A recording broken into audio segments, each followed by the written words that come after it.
세상에는 착한 사람들도 있지만 악한 사람들도 참 많지요. 거짓말하고 사기치면서 남이야 죽든 말든 오직 나만 잘 되면 그만이라는 사람들이 있습니다. 불쌍한 사람을 불쌍히 여기지 아니하고 그저 나보다 힘없는 사람한테는 함부로 대하고 상처 주고 짓밟는 사람들이 있습니다. 남의 눈에서 피눈물을 흘리게 하는 사람들마저 있지요. 남을 어떻게든지 속여서 빼앗고자 참 돈을 뺏고자 보이스피싱, 스미싱을 하지를 않나 아주 일부러 처음부터 남의 돈을 떼먹을 작정으로 돈을 빌리고는 감쪽같이 사라지는 사람들이 있습니다. 참 기막히지요. 그런데 그렇게 악한 사람들은 그에 합당한 벌을 받았으면 좋으련만 이 세상에는 그렇지를 않고 죽을 때까지 아무 일 없이 멀쩡하게 부귀영화를 누리면서 살다가 죽는 사람들이 적지를 않은 것입니다.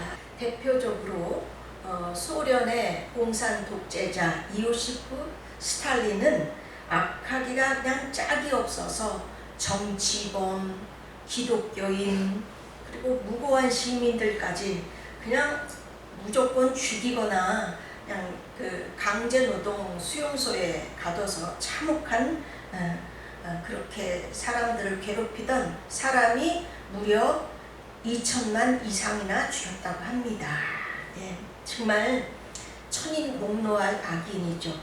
그러나 그는 74세에 자기 자택에서 있다가 갑자기 뇌졸중으로 쓰러져서 마치 잠자는 듯 편안하게 숨을 거뒀다고 해요.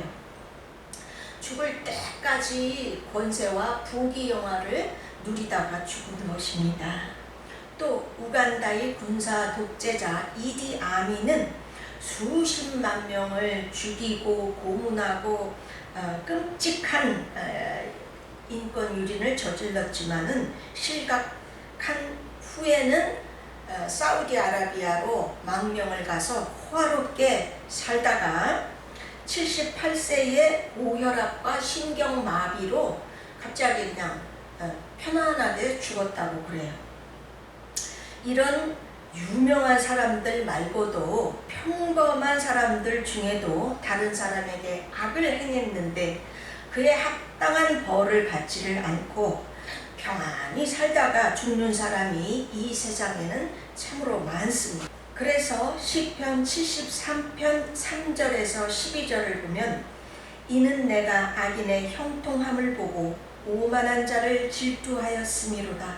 그들은 죽을 때에도 고통이 없고 그 힘이 강건하며 사람들이 당하는 고난이 그들에게는 없고 사람들이 당하는 재앙도 그들에게는 없나니 그러므로 교만이 그들의 목걸이요 강포가 그들의 옷이며 살찜으로 그들의 눈이 솟아나며 그들의 소득은 마음의 소원보다 많으며 그들은 능욕하며 악하게 말하며 높은 데서 거만하게 말하며 그들의 입은 하늘에 두고 그들의 혀는 땅에 두루 다니도다.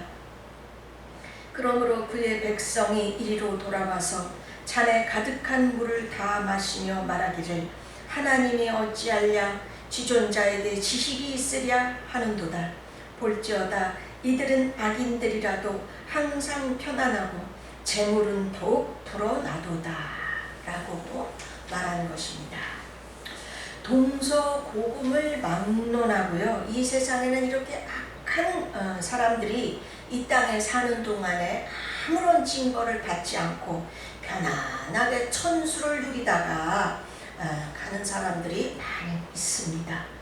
이런 거를 보면서 세상 사람들은 하나님이 없는 것처럼 생각하지요. 아유, 하나님이 계시다면 왜 저런 사람들을 가만두냐? 없으니까 그렇지.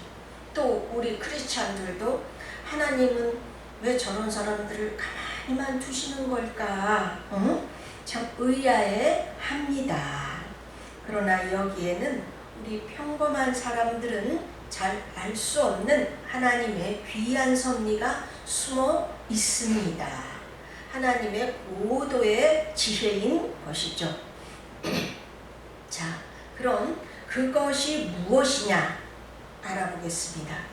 레위기 20장 26절 너희는 나에게 거룩할지어다. 이는 나 여호와가 거룩하고 내가 또 너희를 나의 소유로 삼으려고 너희를 만민 중에서 구별하였음이니라 라고 하십니다. 하나님께서는 우리 인생의 목적을 하나님을 닮아가는 것, 즉 거룩이라고 하셨어요. 아멘. 우리 한 사람 한 사람을 향하여 우리 영혼이 하나님을 닮아서 믿음이 커지고 또 인격이 하나님을 닮아가는 것을 우리를 향하여 최우선의 목적으로 하신 것입니다. 그래서 이 땅에 사는 동안 점점 하나님을 닮아가다가 이 세상을 떠나는 날에는 하나님의 품 천국에 들어가서 영원토록 하나님과 함께 행복하게 살게 해 주시려는 것입니다. 아멘. 예. 그러므로 인생이라는 것은 결국 천국, 그 거룩함과 행복만이 가득 찬 곳에 들어가서 살기 위한 준비 과정이라는 거예요. 무슨 과정? 준비 과정. 예, 천국에 들어가서 행복하게 살기 위한 준비 과정. 예. 그러려면 날 때부터 죄성을 타고난 게 인간인데 그게 그냥 저절로 가만히 있어도 준비가 되는 게 아니죠. 이 세상에 사는 동안에 하나님의 가르침을 받고 연단을 받아서 그래야만 가능한 것입니다. 세상 복을 추구하던 것도 버리고 이기심과 교만도 버리고 미움도 버려야만 합니다. 대신에 하나님을 사랑하며 불쌍한 사람을 긍휼히 여기고 도와주며 또 나는 그저 하나님께서 지으신 피조물인 것을 알아서 겸손한 마음을 가져야 하는 것입니다. 이게 바로 갈라디아서 5장 22절 23절에서 말씀하신 사랑, 희락, 화평, 오래 참음, 자비, 양선, 충성, 온유, 절제라는 성령의 9가지 열매인 것이죠. 예. 우리는 온전치는 못해도 이런 성령의 열매를 맺기 위하여 진실한 마음으로 애쓰는 자라야 천국에 들어갈 수 있다는 것입니다. 그러나 사람은 날 때부터 하나님이 계신 것조차 모르고 자라나는 사람들이 부지기수입니다. 그저 이 눈에 보이는 세상만 보고 살아가지요. 그런 인생이 하나님이 살아계시다는 것을 알고 또 하나님을 닮아서 성령의 그 열매를 맺기까지에는 한평생이 걸리는 것입니다. 네. 사람에 따라서는 한평생이 걸려도 못해서 그저 죽기 전에 진심으로 회개하여 구원을 받는 사람이 많습니다. 이렇게 대부분의 사람들이 하나님을 모른 채 이 세상에 정말 행복이 있는 줄로 알고 그저 세상만 따라가다가 많은 고생과 환난을 통하여 하나님을 찾고 만나게 되는 것입니다. 또 신앙생활을 하면서도 많은 고난과 연단을 통해서 나의 이 영혼, 속사람이 점점 하나님을 닮아가게 되는 것이에요. 아마 대부분의 성도님들이 부분적으로나마 겪어보셨을 것입니다. 아멘.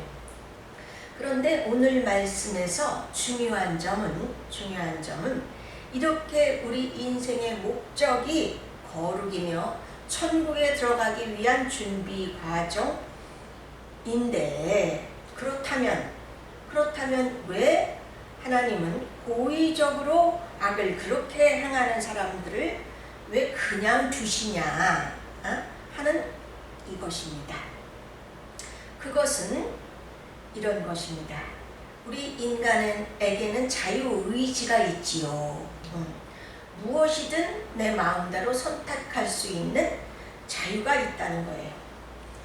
제가 한평생을 살면서 전도를 해보니까요, 하나님이 정말로 살아계시다 하는 그런 거를 알았을 때는 사람들의 반응이 크게 두 가지로 나눠지더라고요. 어떤 사람들은 정말 기뻐하면서 천만다행으로 여기는 사람들이 있었습니다. 그러나 반대로 어떤 사람들은 싫어했어요. 왜냐하면 자기 마음대로 살지 못할 것 같아서였습니다. 선이고 악이고 그냥 따지지 말고 자기는 그저 이 세상 복을 추구하면서 즐거움을 누리면서 살고 싶은데 그러지 못할 것 같으니까 싫어하는 것이었습니다. 이런 사람들은요, 하나님이 살아계시다는 것을, 또 하나님께서 이 세상에서 역사하신다는 것을 알기를 원치 않더라고요. 그리고 하나님으로부터 점점 멀어져 갑니다. 그래서 하나님께서는 그런 사람들을 불쌍히 여겨서 하나님께 나오게 하기 위하여 환난을 허락하시기도 하는 것입니다. 그럴 경우 어떤 사람들은 그 환난을 통하여 눈물을 흘리면서 하나님 아버지 앞에 나오는 사람들도 있지만 또 어떤 사람들은 그런 환난을 통하여 아주 그냥 더 악해지는 것입니다. 자기가 그런 고난을 당한 것이 너무 억울하고 분해요. 그래서 남이 잘 되는 게 아주 싫어요. 남을 해롭게 해서라도 자기 뜻대로, 자기 욕심대로 살고자 합니다. 남이야 죽든지 말든지 상관없어요. 심지어는 사람을 죽여서라도 자살을 하게끔 만들어도 제 뜻대로 살고자 합니다. 얼마 전에 우리나라가 전세 사기범들 때문에 그 서민층들, 젊은 층들이 얼마나 많은 피해를 입었습니까? 자살한 사람들도 있었고요. 세상에 벼룩이 간을 내먹지 그렇게 돈 없는 가난한 사람들의 돈을 뺏어서 그 사람들 눈에서 피눈물을 흘리게 합니까? 사람의 탈을 쓰고. 세상에는 이런 사람들이 많습니다. 그런 사람들에게는요, 고난을 줘봐야 더더욱 악랄해지기 때문에 그 고난이 영적으로 그 사람들에게 아무 유익이 없는 거예요. 고난을 줘봐야. 쉬운 예로 김정은 같은 사람한테 고난을 주면 회개하고 하나님께 찾아 나오겠습니까? 아니요. 더더욱 악랄해져서 무고한 피해자만 더 많이 생기는 거예요. 참 결국 이런 사람들은 사탄의 도구만 될 뿐입니다. 망망대해에서 각 잡은 이 물고기들을 목적지까지 싱싱하게 공수해 오려면 물과 적당한 영양분을 넣어준다고 합니다. 그러나 그것만 해가지고서는요, 물고기들이 편해가지고 움직이지를 않고 잠만 잔대요. 그래서 건강하지를 못하게 되니까 그 물고기를 잡아먹는 천적을 몇 마리만 넣어주면 물고기들이 그냥 안 잡아먹히려고 그냥 활발하게 움직이기 때문에 목적지까지 싱싱한 상태로 공수해 올 수가 있다는 것입니다. 네, 똑같습니다. 우리 인생이 편안하기만 하면 우리의 속사람은 영적으로 성숙이 안 되고 타고난 죄된 본성으로 그대로 있는 것입니다. 그러나 환난과 고생을 당하면 우리는 하나님께 가까이 나아가 매달리게 되는 것이에요. 그렇게 성경 읽고 기도하다가 하나님의 은혜로 우리의 영혼이 조금씩 성숙하면서 하나님을 닮아가게 되는 것입니다. 아멘. 예. 하나님께서는 잠언 13장 24절에서 말씀하십니다. 매를 아끼는 자는 그의 자식을 미워함이라. 자식을 사랑하는 자는 근실히 징계하느니라. 네, 부모의 마음이 아파도 그 자녀를 위해서는 때로는 징계를 내리며 매를 들라는 것입니다. 그것이 그 자녀를 사랑하는 것이며 부모의 사랑이라는 것이에요. 아멘. 네. 잠언 3장 12절입니다. 대저 여호와께서 그 사랑하시는 자를 징계하시기를 마치 아비가 그 기뻐하는 아들을 징계함같이 하시느니라. 히브리서 12장 6절. 주께서 그 사랑하시는 자를 징계하시고 그가 받아들이는 아들마다 채찍질 하시니라. 아멘.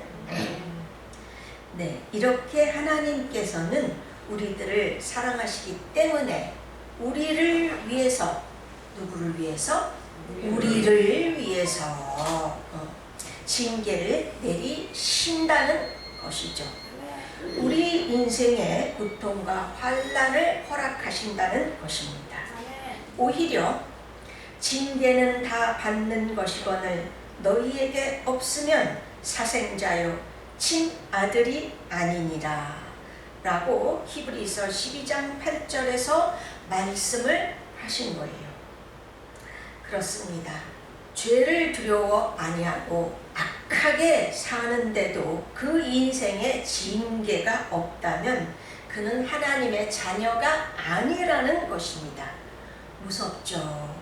하나님의 자녀가 아니라면 누구에게 속한 자라는 말씀입니까? 요한복음 8장 너희는 너희 아비 마귀에게서 났으니 너희 아비의 욕심대로 너희도 행하고자 하느니라. 그는 처음부터 살인한 자요 진리가 그 속에 없으므로 진리에 서지 못하고 거짓을 말할 때마다 제 것으로 말하나니 이는 그가 거짓말쟁이요 거짓의 아비가 되었음이라. 네, 이처럼 악을 행해도 징계가 없는 사람은 마귀의 자녀라는 것입니다. 아멘. 아담이 하나님을 거역한 결과 인간의 몸에는요 사탄의 본성이 들어와서 우리 인간은 날 때부터 죄인이며 사탄에게 속한 자예요. 그러나 예수님께서 우리를 대신하여 죽어주심으로 이를 믿는 자는 죄사함을 받고 하나님의 자녀가 되는 것입니다. 아멘. 아멘. 아멘. 그러나 이를 믿지 않는 자와 또 믿는다고 하지만 입술만 믿고 하나님을 순종하지 않는 자는 여전히 마귀에게 속한 자인 것입니다. 아멘. 바로 이런 사람들이 이 세상에는 부지기수예요. 착실하게 믿는 크리스찬 외에는 다 그렇습니다. 하나님의 자녀가 아닌 거예요. 이 세상의 임금인 사탄의 날개 아래에 있는 것입니다. 이것이 그들의 영적 상태예요. 무섭죠? 자, 사울 왕은 다윗을 너무 질투하니까 이때다 하고 악령이 그 몸에 들어갔습니다. 사람이 교만하면 교만의 영이, 욕심이 많으면 욕심의 영이, 또 거짓말을 하면 그런 영이 그 사람에게 들어가는 거예요. 그 사람에게 알맞는 영이 들어가는 것이죠. 그러자 사울 왕은 그때부터 아무 죄 없는 다윗을 죽이려고 그냥 군대까지 동원하면서 미쳐 날뜁니다. 이제 사울은 하나님을 믿었어도 하나님의 자녀가 아닙니다. 마귀에게 속한 자가 되었고 악령이 시키는 대로 움직이는 마귀의 도구가 되어버린 것입니다. 참 안타깝게 한량없죠. 하나님의 자녀였고 귀하디 귀한 왕이까지 되었었는데요. 예. 그런데 중요한 것은 하나님께서는 그런 사울을 어떻게 다루십니까? 악인이 됐다고 금방 죽여버리셨나요? 아니죠. 아니면 그런 사울을 그렇게 못하도록 막아서시기라도 합니까? 아니죠. 물론 처음에는 하나님께서 참 사무엘 선지자를 통해서 또 어떤 방법을 통해서도 회개하도록 역사하셨죠. 그러나 사울 왕은 끝까지 회개하지 않았기 때문에 그 후부터는 사울 왕을 다윗을 연단하는 악의 도구, 천한 도구로 사용하시는 것입니다. 정말 이제 하나님께서는 사울 왕을 영적으로 버리신 거예요. 포기하신 것입니다. 무섭죠. 다윗은 차기 왕으로 기름 부음을 받은 사람이기 때문에 하나님의 백성의 지도자 중에 지도자가 될 사람이니까 정말로 신실하고도 굳건한 믿음의 사람, 하나님의 그릇이 되어야만 했습니다. 그러기에 하나님께서는 이 악령에 사로잡힌 사울 왕을 들어서 그를 연단하신 것입니다. 자, 그렇습니다. 아무리 회개를 촉구해도 끝내 듣지 않는 사람들은 하나님께서 이렇게 사용하시는 거예요. 아멘. 네. 예. 그래서 참 하나님은 정말 사랑이 많으시지만 무섭기도 하신 분이십니다. 예. 공의와 사랑의 하나님이시기 때문이죠.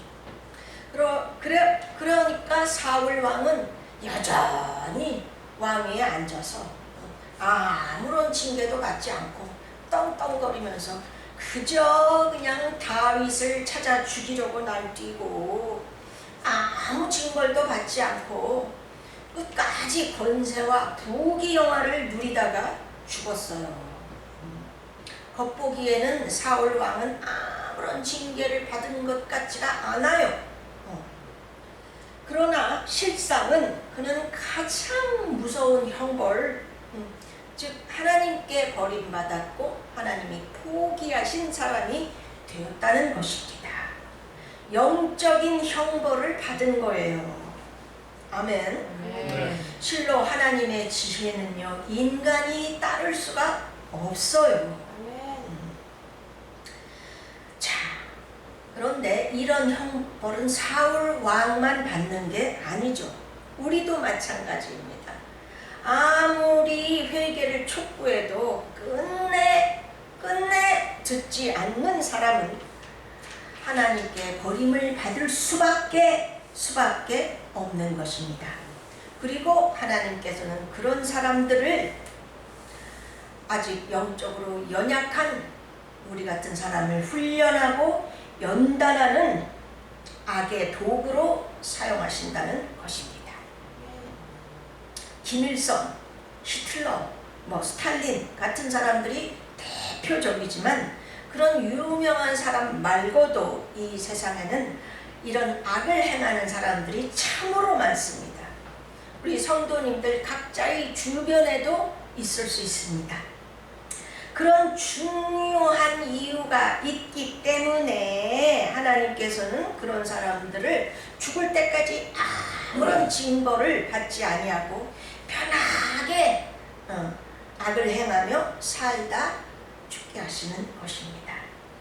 그 사람들이 자기 딴에는 자기가 아무런 죄를 짓고 아무리 죄를 짓고 악을 행해도 형벌이 주어지지 않으니까 얼씨구 난 역시 운이 좋은 놈이야. 세상 편하게 사는 것 참 간단해. 양심만 그냥 잘라버리면 되니까 지화자 이러면서 살다가 죽었을 거예요. 천만에요. 하나님께서는 다 보고 계시며 그들의 그 악한 능력을 가지고 평범한 사람들, 또 연단이 필요한 사람들을 위해 악의 도구로 사용하시기 위한 것입니다. 아멘. 그래서 그런 사람들은 현실적으로는 아무런 해를 받지 않는 것 같아요. 징계가 없습니다. 그러나 영적으로는 하나님께 버림받은 사람이요 포기해버린 사람들인 것입니다. 정말 우리 육신의 눈에만 안 보일 뿐이죠. 이 세상에서 가장 무서운 형벌을 받고 있는 것입니다. 예. 이게 현실이에요. 사실이고요. 그래서 하나님께서 시편 2장 4절에서 말씀하십니다. 하늘에 계신 이가 웃으심이요 주께서 그들을 비웃으시리로다. 네. 하나님께서 비웃으신다는 것입니다. 그들은 자기가 가장 똑똑한 줄을 알지만 사탄의 도구로 쓰임받다가 이 세상을 떠나는 날에는 곧장 그 무서운 지옥으로 떨어지게 되는 것입니다. 아멘.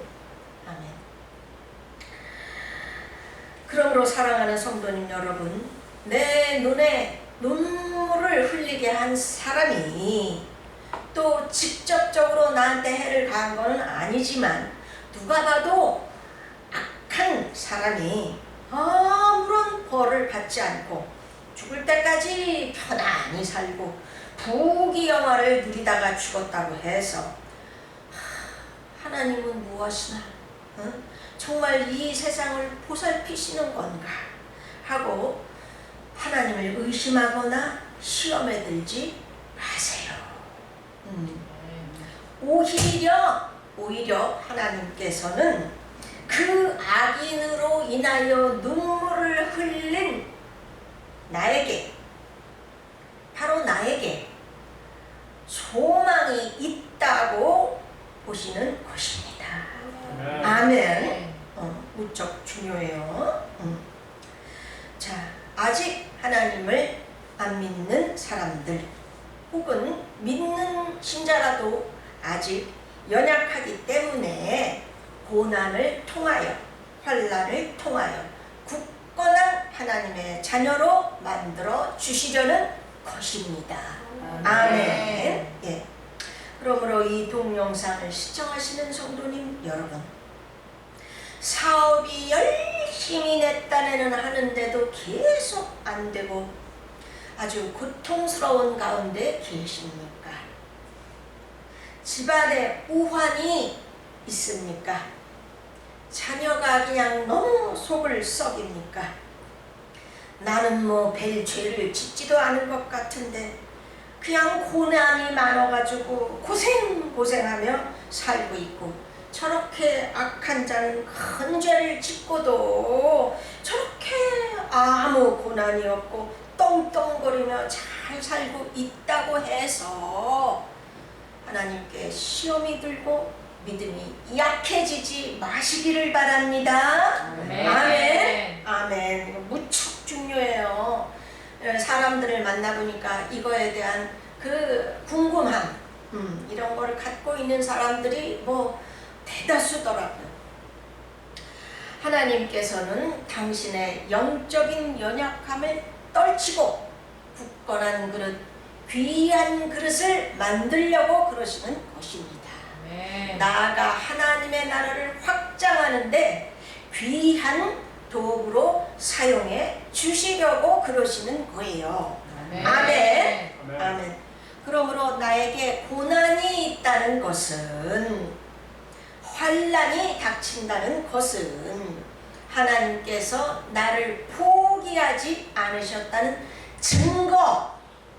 증거라는 것입니다.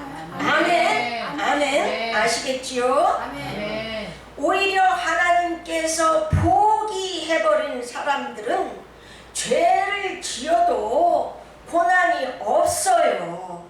징계가 없는 것입니다. 징계가 있었으면 김일성이고 스탈린이고 히틀러고 그렇게 살다 악을 행하다가 계속 행하다가 뽀젓이 잘 살고 부귀영화 속에 죽었겠습니까? 마찬가지인 거예요. 이것을 꼭 기억해 두시기 바랍니다. 아멘. 자, 말씀을 읽고 마칩니다. 잠언 3장 11절로 12절. 내 아들아, 여호와의 징계를 경히 여기지 말라. 그 꾸지람을 싫어하지 말라. 대저 여호와께서 그 사랑하시는 자를 징계하시기를 마치 아비가 그 기뻐하는 아들을 징계함 같이 하시느니라. 아멘. 히브리서 12장 8절. 징계는 다 받는 것이거늘 너희에게 없으면 사생자요 친아들이 아니니라. 욥기 5장 17절. 볼지어다 하나님께 징계를 받는 자에게는 복이 있나니 그런즉 너는 전능자의 징계를 업신여기지 말지니라. 아멘. 시편 50편 15절. 환난 날에 나를 부르라. 내가 너를 건지리니 내가 나를 영화롭게 하리로다. 아멘. 성도님 여러분, 지금 어려움 가운데 있고 고난 가운데 있는 사람들은 마음에 낙심하지 마시고 하나님께서 나를 위해 나를 귀한 사람으로 만들어 주시기 위하여 필요한 연단을 하고 계신다는 것을 아시고 마음에 힘을 얻으시길 바랍니다. 아멘. 아멘. 다 이제 통성으로 기도하겠습니다.